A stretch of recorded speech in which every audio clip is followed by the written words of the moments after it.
Michael here, looking at Psalms 91 for our devotion today. A psalm which may be subtitled, My Refuge and My Fortress. And we're focusing on verse 4 through to 5 for our exposition today. Let's then go ahead and read the first 5 verses of this psalm. Verse 1. He that dwelleth in the secret place of the Most High shall abide under the shadow of the Almighty. I will say of the Lord, He is my refuge and my fortress, my God. In Him will I trust. Verse 3. Surely He shall deliver thee from the snare of the fowler, and from the noisome pestilence. Verse 4. He shall cover thee with His feathers, and under His wings shalt thou trust. His truth shall be thy shield and buckler. And verse 5. Thou shalt not be afraid for the terror by night, nor for the arrow that flieth by day. And as we look to the treasure of David for the exposition, let's go ahead and read verse 4 again. He shall cover thee with His feathers, and under His wings shalt thou trust. His truth shall be thy shield and buckler. Spurgeon exposits.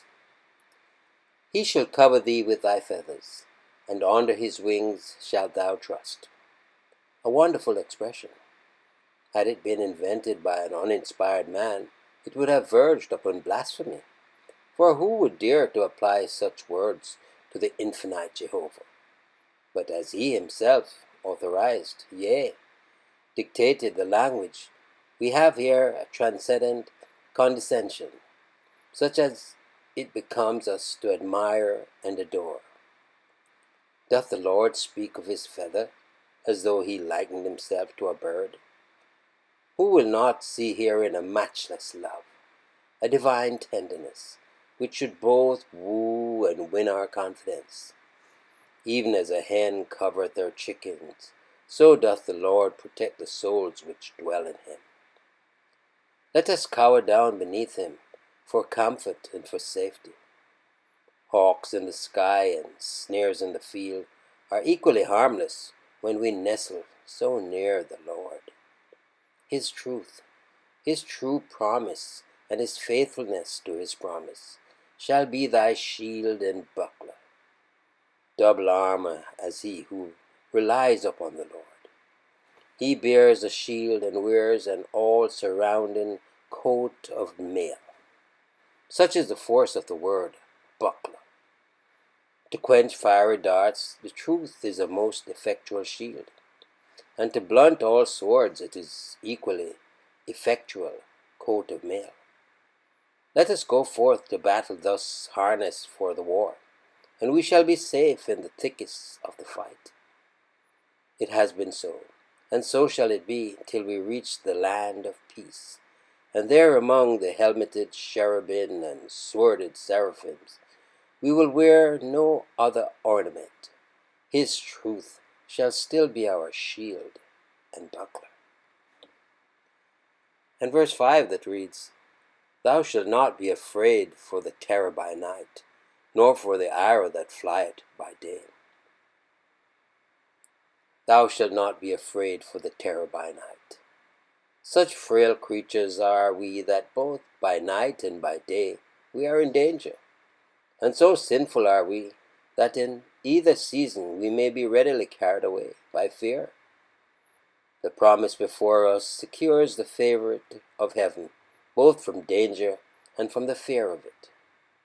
Night is the congenial hour of horrors, when alarms walk abroad like beasts of prey, or ghouls from among the tombs.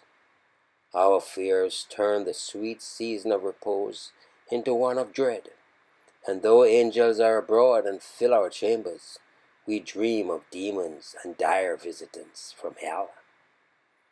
Blessed is that communion with God which renders us impervious to midnight frights and horrors born of darkness.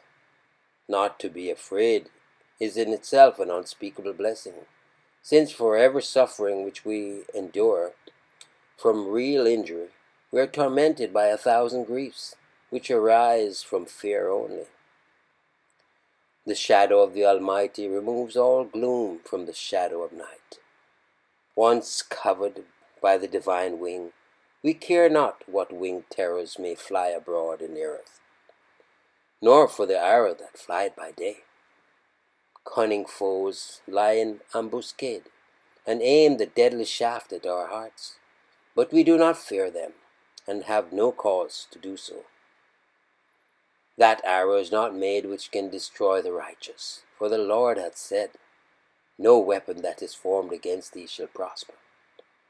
In times of great danger, those who have made the Lord their refuge, and therefore have refused to use the carnal weapon, have been singularly preserved. The annals of the Quakers bear good evidence of this. Yet, probably the main thought is that from the cowardly attacks of crafty malice, those who walk by faith shall be protected from cunning heresies. They shall be preserved, and in sudden temptations they shall be secured from harm.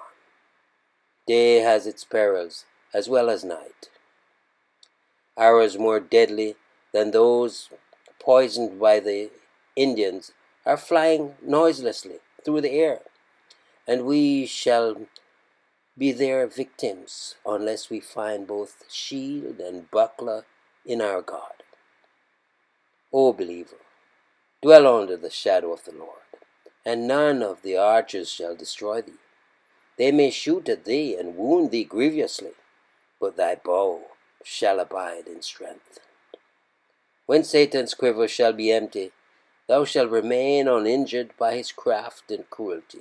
Yea, his broken darts shall be to thee as trophies of the truth and power of the Lord thy God. Whoa, whoa, whoa. How sweet it is to trust in Jesus. Trust you enjoyed the meditation. Michael here declaring yet again, Jesus is Lord. Until next time, be blessed.